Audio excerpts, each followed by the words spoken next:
그럼 우리 뭐 해야 되냐? 조중동도 저 헤매고 있어. 저 완전히 친중 수구 분단 수구 기득권이잖아요. 조중동 미통당 노는 꼬라지 보면 구역질 나잖아. 그거 아무것도 안 할 거냐 이거야. 트럼프 재선 당선되는 것만 여기다가 손 놓고서 기다릴래요? 아니죠. 우리 할 일이 있습니다.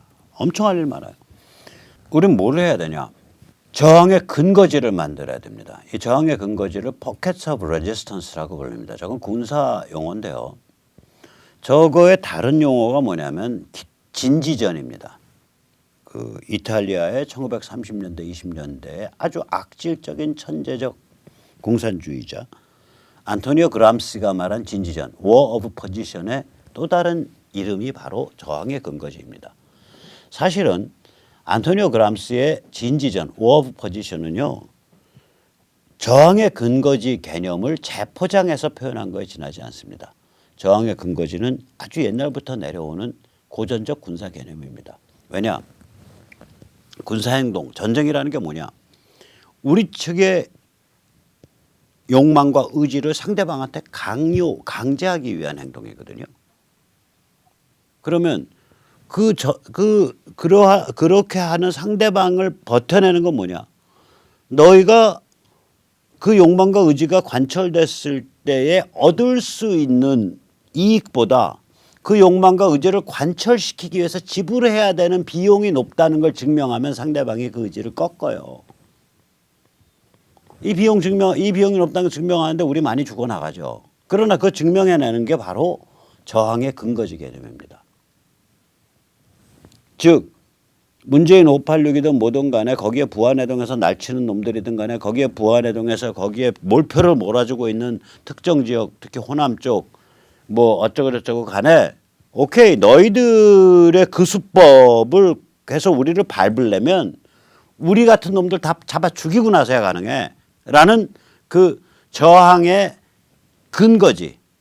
그 상대방이 자기를 관철시키기 위해서 지불해야 되는 대가를 점점 높여가는 것. 이게 무지하게 중요한 거예요. 현재 상태 참 별 볼 일 없습니다. 일단 집회 역량 자체는 저들보다 큰데 이 집회가 여러 주체로 잘라져 있어요. 뭐 어디 제가 뭐 단체 이름 얘기 안 하겠습니다. 여러 주체인 건 오케이예요. 저는 주체가 여러 명이 된다. 그거 좋은 일이에요. 심지어 바람직한 일이에요. 문제는 뭐냐? 이 여러 주체들 사이에 관이행이 다른 거예요. 성숙도가. 관이행 뭐냐? 관점, 이념, 행태가 다른 거예요. 어디는 다른 거 일체 말할 거 없어. 박근혜 탄핵만 얘기해. 다른 건 다 간첩 같은 소리야. 어디는 또 딴 주장, 어디는 딴 주장. 야 그래도 뭐 해야지 뭐. 미통당 지원해야지. 전부 관점과 행태가 다른 거예요. 이게 문제인 거예요. 주체가 여럿이라는 게 문제가 아니에요. 주체 여럿일 수밖에 없어요. 왜 그러냐면 여기 광화문에서 주도하고 시청 앞에서 주도하고 서초동에서 주도하고 영등포 로타리에서 주도하고 어디서 주도하고 여러 군데서 동시적으로 벌어지면 주체는 다 달라지죠. 주도하는 주체들은. 그게 문제가 아니라 관이행이 통일이 안 되는 거예요. 관이행이 분열돼 있다고요. 그래서 겉으로 보는 역량은 큰데 관이행이 분열돼 있다는 게 저희의 큰 문제입니다. 그래서 저는 이른바 우파 지도자 태극기 연석회의 이런 데 잘 안 나가는데 문재인을 끌어내리기 위한 연석회의 한다. 아니 그 연석회의를 뭐하러 하냐고. 문재인 왜 끌어내려야 되고 앞으로 무슨 일이 벌어지고 어떻게 싸울 것인가 관점과 이념과 행태에 관한 워크숍을 하자고요. 그럼 나 갈게요.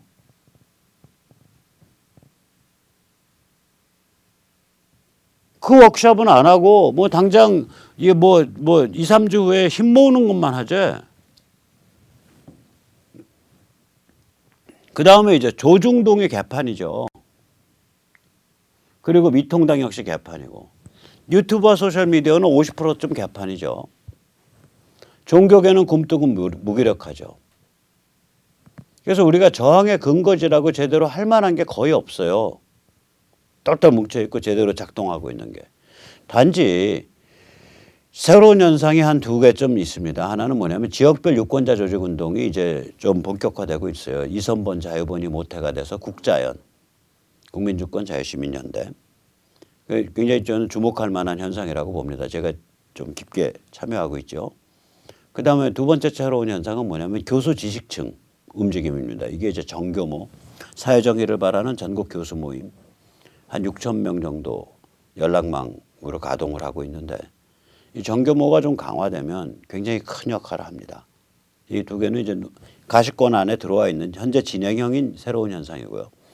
앞으로 이제 뭐 요망사항, 희망사항은 뭐냐면 앞으로 빠른 시간 안에 국회의원 한 20명에서 한 50명 정도가 똘똘 뭉쳐서 치고 나가야 돼요. 신당할 필요 없어요. 신당은 나중에 하세요. 국회의원 20명에서 50명이 딱 그 노선을 통일해 가지고 스크럼 짜고 치고 나가야 돼요. 가칭 예를 들어서 무슨 가치 동맹도 좋고요. 거기에는 이제 미중 전쟁의 문제, 북한 해방의 문제, 이런 문제들 같이 포함이 돼야겠죠. 그 다음에 이제 뭐 언론사는 못 움직인다 그래도 언론인은 움직일 수 있다고요. 언론인은. 그래서 언론인 일부들이 움직여야 됩니다. 뭐 노조의 형태를 만들든지 뭐 그 가치 언론 노조 뭐 이렇게 하든지 노동조합 하든지.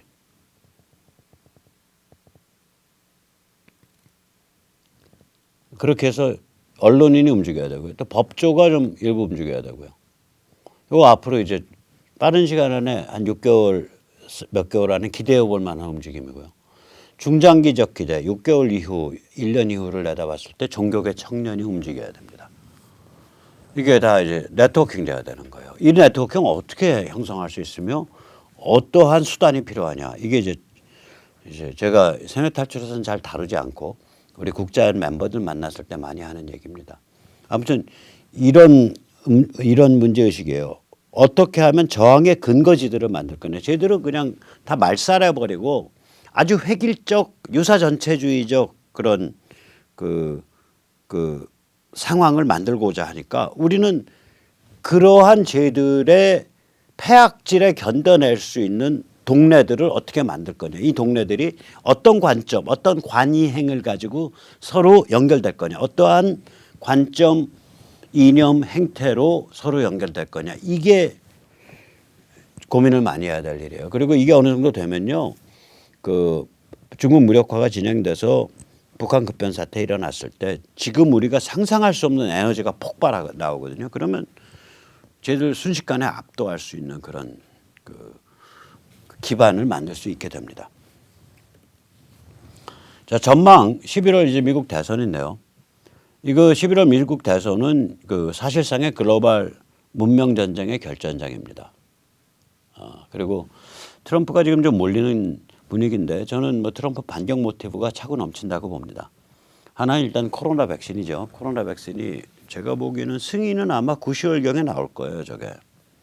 양산은 연말 전에 시작을 할 거고요. 양산에서 제일 먼저 맞는 데는 영국과 미국이 될 겁니다. 왜냐하면 두 개의 백신 회사 선두를 달리고 있는 백신 회사 하나 차독스는 이제 영국계 회사고요.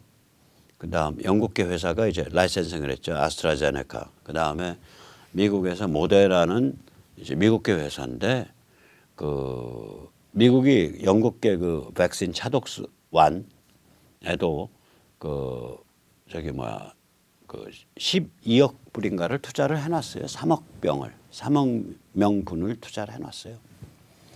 그래서 이제 백신이 이제 나오고 그다음에 제가 보기에는 백신보다 조금 더 일찍 나올 것 같아요. 지금 그 어디예요? 지금 이 차독스 완 같으면은 지금 남아프리카 공화국하고 브라질에서 대규모 임상 실험 들어갔거든요. 아까 백신은. 근데 이제 코로나 초강력 치료제 저건 EIDD 2801인데 저거는 지금 미국에서 지금 그 대규모 임상 실험 들어갔습니다.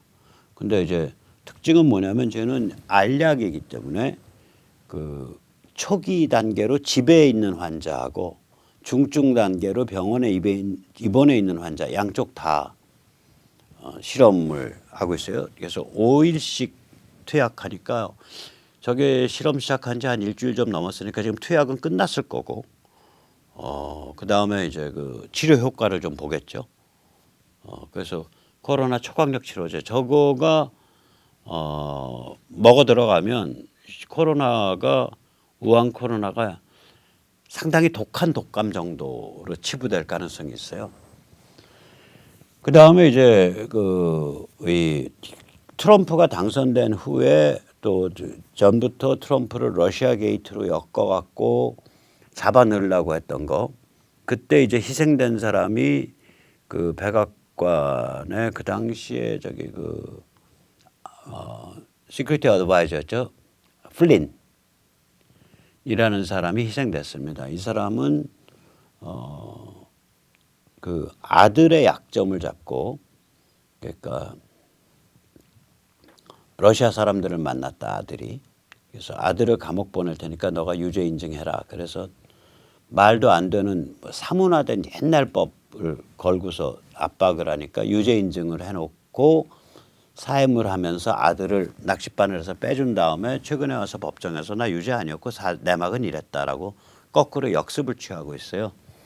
그래서 이제 여기 그 오바마, 힐러리 클린턴 이 이작자들이 트럼프를 어떻게 함정을 파서 몰아세우려고 했는지 또 그 내부에 어떤 계산 속에 있는지 이게 아직 트럼프 쪽에서 본격적인 반격을 안 취하고 있거든요. 저게 좀 있습니다. 그다음에 네 번째 반격 모티브가 뭐냐면 이게 제일 큰 건데 바이든이 이게 정신이 오락가락해요. 치매 상태 비슷해요. 건강도 안 좋고. 그래서 TV 토론에서 저 대선 국면에서 딱 공화당의 트럼프, 민주당의 바이든 둘이 TV 토론 딱 붙으면 바이든 바로 깨갱한다는 거 아니에요. 그래서 TV 토론과 실제 유세에서 바이든이 이게 깜냥이 안 된다라는 그런 한 네 가지 정도의 반격 모티브가 있는데 여기에 이제 항상 정치라는 게 그렇잖아요. 내가 잘하는 거, 내가 예측한 거가 그게 결정적으로 한 50% 작동한다면 나머지 50%는 상대방이 뭔가 잘못해가지고 퍽 하고 튀어나오는 문제거든요.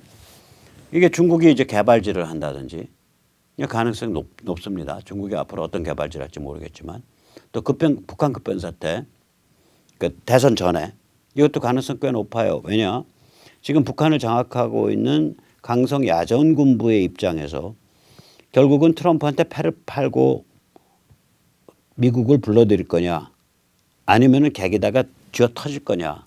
근데 객에다 쥐어 터진다는 거는 결국 옵션이 아닐 거라고요. 패를 언제 파냐가 옵션일 거예요. 어떤 계기로 어떤 모양새로 무엇을 목표로.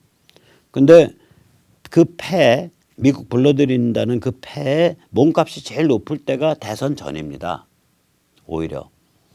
대선 후가 되면 트럼프는 급할 거 하나도 없어요. 약점 없어요. 당선되고 나면. 그다음에 만약에 대선 때 바이든이 돼? 그럼 북한 애들은 오히려 죽는 패에 가까워요. 왜냐? 바이든은 북한과 거래를 하는 게 아니라 중국과 거래를 하면서 북한을 요리하려고 될 거라고요. 바이든의 파트너는 평양이 아니라 베이징이에요. 트럼프의 파트너는 트럼프가 이때까지 한 거는 평양을 베이징으로 또 분리해내서 평양을 파트너로 상대방 카운터파트로 잡은 거 아니에요. 바이든은 베이징과 얘기해서 평양을 그냥 밥으로 삼으려는 거거든요. 그러니까 이 11월 대선에서 트럼프가 이겨도 북한 군부 세력은 몸값이 떨어지고 11월 대선에서 트럼프가 지고 바이든이 되면 북한 강경 군부 세력은 정말 죽을 자리에 들어서는 거예요. 그러니까 강성 군부 세력의 입장에서 보면 김영철이나 이런 사람들 입장에서 보면 미국 대선 전에 트럼프랑 딜치는 게 훨씬 몸값이 높아요. 저기 존경하는 김영철 선생님 오늘 제가 한 말씀 반드시 기억해 두시기 바랍니다. 자, 그나저나 이제 우리가 이런 그 살벌한 문명 전쟁의 최전선에 끌려 나와 있는데 문명전쟁의 천병입니다. 보시고 계신 시청자님들, 보시고 계신 저, 하고 있는 저, 전부 문명전쟁의 최천병입니다. 최일선에서 복무하는 사람들입니다. 우리가 이게 팔자예요, 팔자. 돌이켜보면 우리가 한 4번 일했습니다. 우선 첫째, 우리가 대한민국 만들어질 무렵부터 시작해서 냉전의 천병으로서 스탈린의 군사침공을 통한 공산화 노선을 좌절시켰습니다. 이 이후로 소련은 군사침공을 통한 공산화 노선을 저렇게 적나라하게 밀어붙인 적이 없습니다. 아프간 때 소련군들이 참전했던 것은 원래 소련의 나와바리였던 데에서 탈레반 반군이, 그때 탈레반은 어마무시한 반군으로서 70년대 후반 80년대 초에 미국 CIA의 어마무시한 지원을 받았습니다. 다시 말하자면 굉장히 역설적인 건데 탈레반은 미 CIA의 새끼입니다. 그래서 그러면 무슨 얘기냐? 아프간마저도 적나라한 노골적인 군사 침공 공산화 노선이 아니었다는 얘기예요. 그건 소련 입장에서는 방어예요. 그 소련군이 들어가서 헝가리 사태 때 탱크로 밀어가지고 몇만 명 죽었는데 그것도 원래 소련 나와바리인 동구에서 소련 입장에서 불온한 시민운동이 일어났기 때문에 저항운동이 일어났기 때문에 소련 탱크가 들어간 거예요. 그러니까 애초부터 저게 아닌데 군사로 들어가서 공산사회가 아닌데 군사적으로 짓밟아가지고 공산화시키는 이 전략은 6.25가 최초였고 마지막이었습니다. 참고로 요새 저기 조선일보가 보도를 하죠. 60년대 했던 소련 문서 보니까 6.25가 남침인 게 맞다. 쭉 보면 김일성이 전부 남침 주도로 나오는데 이 조선일보가 주석을 못 다는 거예요. 주석을 하나 달아줘야 돼요. 스탈린이나 이런 자들은요. 상대방이 내가 원하는 소리를 할 때까지 상대방을 쪼아요. 여러 가지 방식으로 쪼고 공작을 합니다. 김일성이 스탈린을 만나서 아유 주석 각하 장군님 요번에 저희 도와주시면은 저희가 내려가서 저기 한 20-30일 안에 한반도 남쪽까지 한반도 전체를 공산할 수 있습니다. 꼭 도와주시기 바랍니다. 김일성이 그래서 울면서 매달렸다고 쳐보자고. 실제로 그런 기록들 많아요. 오케이. 그러면 6.25를 김일성이 주도한 거냐? 아닙니다. 김일성이 울면서 매달리게끔 그 소리가 나올 때까지 스탈린이 여러 가지 암시를 주고 작업을 하는 거예요. 이게 이런 사람들이에요. 이거 도사예요. 이거. 그러면 뭔가 주석을 하나 달아놔야 될 거 아니에요. 극비 해제된 소련 문서에는 마치 김일성이 6.25의 주요 그거로 돼 있지만 스탈린의 이러이러한 그 통치술로 보면 결국 김일성의 입을 통해서 나온 애걸복걸이 스탈린의 복심이었다. 그래서 6.25는 스탈린의 전쟁으로 봐야 된다. 이런 주석이 있어야 하는데 없어. 그다음에 더 웃기는 건 뭐냐. 이 문건에 스탈린은 그냥 스탈린이라고 부르고 아무 직함도 없고 어쩌고저쩌고 한 특이한 문건이다. 아이고 기자 아저씨 그 문건 언제 나왔나 보쇼. 그 문건 나온 게 1960년대입니다. 후르시초프 때 거예요. 후르시초프는 반스탈린 격하운동한 사람이에요. 스탈린은 그러면 격하운동하는 사람 정부에서 만들어지니까 당연히 직함 없죠. 당연한 거죠. 너무 당연한 거죠. 스탈린이 1953년에 죽거든요. 스탈린 죽자마자 2-3개월 만에 후다닥 휴전협정 맺어져요. 스탈린의 전쟁이었기 때문에 스탈린 살아서는 누구도 감히 그걸 휴전하자고 말을 못하는 거예요. 이미 전쟁의 승패 다 났고 거기서 딱 교착 상태인 건데.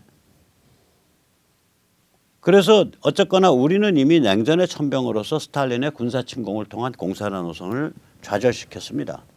두 번째 우리는 세계시장의 천병으로서 식민지 경험을 한 후진국도 세계시장에 적극 참여하는 수출경제 모델로 발전할 수 있다는 것을 증명했습니다. 세 번째 우리는 미중 밀월의 천병으로서 1990년대부터 30년 동안 90년경부터 30년 동안 핵으로 무장한 14억 모택동 탈레반을 물질과 풍요에 찌든 세계시장의 포로로 만드는 과업에 기여했습니다. 저게 굉장히 중요해요. 중국 저거요. 골로 가는 게임입니다. 왜 골로 가냐? 소련은요.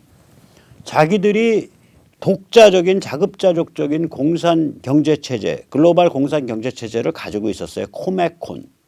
코메콘이 더 이상 못 돌아가게 되니까 해체돼 버린 거예요. 공산권이. 코메콘이 삐걱삐걱 하면서 답이 안 나오는 상태가 된 게 80년대 초반입니다. 그래서 결국 80년대 89년 90년에 동구가 해체됐고 91년에 소련이 해체된 거예요. 저게 코메콘의 실패, 소련 경제의 실패, 사회주의 경제의 실패와 직결되어 있습니다. 그런데 자, 걔들은 소련이 주도하는 코메콘은 아예 피를 섞지 않고 살을 섞지를 않았어요. 미국 서방 주도의 제1세계, 그걸 제1세계라 그럽니다. 코메콘은 제2세계라 그래요. 제2세계는 제1세계랑 분리되어 있었어요. 그러니까 미국과 대립을 할 수가 있어요. 세계체제와 대립을 할 수 있어요. 근데 중국 애들은 무슨 짓을 한 거냐? 지난 30년 동안에. 세계시장의 포로가 된 거예요. 먹거리서부터 에너지까지 전부 세계시장에 의존해요. 물질과 풍요에 찌들어 있고. 그런데 세계체제를 상대로 장난질을 쳐? 바보 똥멍청이 같은 짓 한 거예요. 세계체제를 상대로 도전을 하려면 일단 중화권을 먼저 만들어야지. 그것도 소리소문도 없이. 좋은 방법으로 그것도. 그 힘이 없잖아. 못하잖아. 그런데 왜 세계체제를 상대로 도전을 하고 장난질을 치냐고. 그래서 쟤들은 미국이 그냥 말려 죽이기 딱 좋아요. 너희 세계시장 체제 밖으로 나가라니까 우리 너희 저기 그 체제 변경 레짐 체인지 할 생각 없다니까. 단지 너희가 세계시장 체제 아래서 G2로 포지셔닝 하려면 여기 룰 잘 지켜야 돼. 인권도 지켜야 되고 종교 자유도 지켜야 되고 정치 자유도 지켜야 되고 남의 나라 주권도 존중해야 되고 남의 나라 지재권도 존중해야 되고 남의 나라 기업의 영업비밀도 존중해야 되고 이런 줄줄이 자유민주주의가 아니면은 지켜낼 수 없는 조건들을 내걸면서 이것만 지켜. 난 너희 체제엔 관심 없어. 이거 못 지키면 너희 세계 체제 밖으로 나가 하고 밀어버리는 거예요. 저게. 꼼짝 못하는 거죠. 세계시장의 포로입니다. 쟤들은. 그럼 저 포로 누가 만들었냐. 최소한 그 가이드 향도. 여기로 오세요. 여기로 오세요. 그 삐끼 역할을 대한민국 사람들이 한 거예요. 여기로 오세요. 여기로 오세요. 길잡이를. 우리가 그거 안 했다라면 혹은 우리 꼭 얘기할 필요 없이 중국이 물질과 풍요에 찌든 세계시장의 포로가 안 됐더라면 중국 무슨 상태였겠냐. 14억 명의 핵으로 무장한 모택동 탈레반 상태입니다. 그래서 이게 일종의 섭리예요. 그런데 자, 24억 명의 핵으로 무장한 모택동 탈레반을 물질과 풍요에 찌든 세계시장의 포로로 끌어들였단 말이에요. 이 세계시장이라는 거대한 바다 한가운데로 끌어들여서 푹 담궜어. 이 작업, 이 삐끼, 이 길잡이를 저희가 했어. 그럼 저희는 온전하겠냐고. 이 과정에서 우리는 베이징과 평양의 침투에 의해 정치 교육 문화가 개걸레가 되어버린 거죠.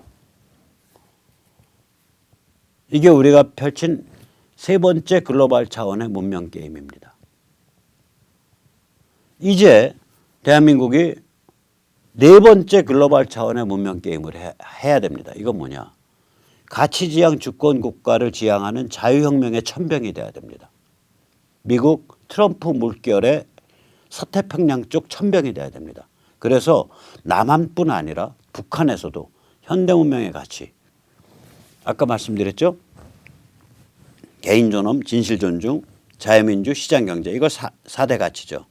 그리고 우리는 그거를 전 세계에서 다른 사람들이랑 같이 해가야 되니까 거기에 가치동맹, 한미동맹이죠. 미국이 그 방향으로 가니까 한미동맹 하는 거죠. 그다음에 우리가 애국심을 고취해야 되니까 그냥 애국심이 아니라 막무가내 애국심이 아니라 바로 이러한 현대문명의 4대 가치를 구현하는 실현하는 대한민국을 바라보는 애국심이죠. 그래서 가치 애국이죠. 가치 동맹, 가치 애국. 그 두 개가 더 붙죠. 그래서 여섯 개 가치라고 제가 얘기를 하는 거예요. 4 플러스 2. 4 플러스 2. 6개 가치죠. 이거를 리드하지 않으면 우리가 쇠락할 처지죠. 그러니까 우리는 쇠락해서 주저앉냐? 아니면은 가치지향 주권국가 자유혁명을 굉장히 리드해 나가는 거기에 중요한 역할을 하는 서태평양의 핵심 주춧돌이 되냐? 그 둘 중에 하나에 지금 갈림길에 처한 거예요. 문재인 586은 주저앉자라는 쪽으로 가고 있는 거고, 우린 너희 식으로 가면 주저앉는다. 안 된다라고 하는 거고. 그런데 이 가치지향 주권국가의 흐름이 워낙 세지니까, 그래서 중국이 무력화되고 북한이 급변사태 날 것 같으니까 저희들이 겁이 질려가지고 오줌 싸면서 똥오줌 싸면서, 아마 지금 바지 벗겨놓으면 똥오줌으로 범벅돼 있을 거예요. 똥오줌 싸면서 겁이 나니까 국회를 100% 우리가 운영할 거야 뭐 이런 폐악질을 맨날 하는데, 사실은 그것은 폭력혁명 유발 범에 지나지 않는 행태입니다. 담대하게 마음 되시고요. 담대하게 마음 되시고요. 아까도 말씀드렸듯이 저항의 근거지, pockets of resistance를 사회 각 분야에서 만들어가되 그 근거지들이 관이행, 관점, 이념, 행태에 있어서 서로 굉장히 동질화되어 있는 그런 근거지들이 사회 각 분야에 만들어져야 되고요. 그 중에 하나, 가장 유의미한 것 중에 하나가 바로 이 국회의원 선거구별로 만들어지고 있는 국민주권 자유시민연대입니다. 국회의원들을 평가, 비판, 견제, 견인하기 위한 그런 유권자 조직입니다. freecitizen.kr 많이 가입해 주시고요. 또 지역활동가 010-6368-9901 많이 신청해 주시기 바랍니다. 그리고 내일 화요일 날에는 국민주권 자유시민연대 경인권연합이 핵심 주최자고요. 민경욱 전 의원, 또 한변, 그다음에 미래청, 그다음에 사회로 부정선거 진상규명을 위한 변호사연대 등이 같은 주최자고, 주관을 자유대한호국단에서 하는 인천 집회가 부평에서 오후 5시부터 열립니다. 다 좀 부탁드리고요. 검은 티셔츠 입고 나오세요. 우리도 블랙 한번 해보자고요. 검은색 많이 부탁드립니다. 네, 그럼 오늘 여기까지 모시겠습니다. 감사합니다.